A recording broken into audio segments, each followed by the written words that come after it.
Thank you, Co-Chair. You pronounced my name very good. Thank you. Thank you for this opportunity to engage. It's always a pleasure to have a discussion with the co-chairs. I guess it doesn't come as a surprise for you that when I say that we need to strengthen climate change in the declaration. I think many countries have already mentioned that this week. I think the challenge for you is how we're going to do it. So we have a couple of suggestions from our side. One thing why we wanted climate change to be part of this process, pushing for a goal in the beginning and reflecting climate change strongly in this process is because we look at climate change as a developmental issue. We need to remove it from the environmental box. And this is something is important and would send a strong signal to the world on how to view climate change. We see in the declaration still being part of the environmental box, so this is one way we can strengthen climate change. We need to reflect the high-level panel when they say that climate change can undermine all other goals. We need to reflect the encyclical that came last week talking about the importance of climate change for poverty solutions. And there's many ways we can do it. One way also is to have a better vision on climate change in the declaration.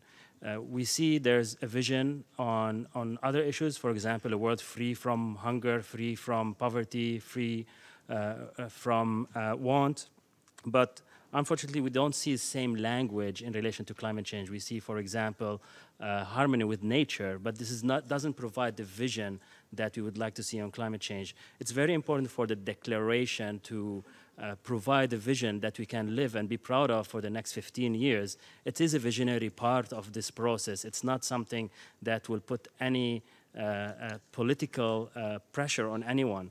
So we would like to see something in line of something like free from climate changing emissions.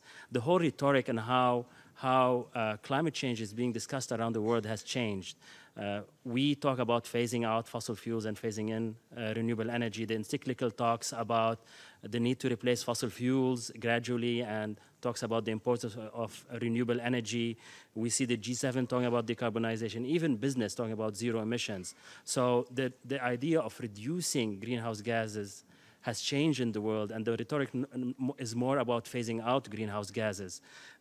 So we would like this to also be reflected in the declaration.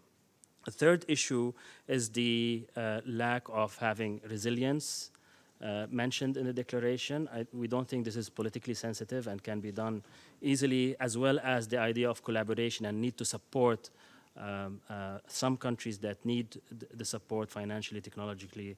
So these are few ideas that hopefully would be helpful. Thank you. Thank you very much.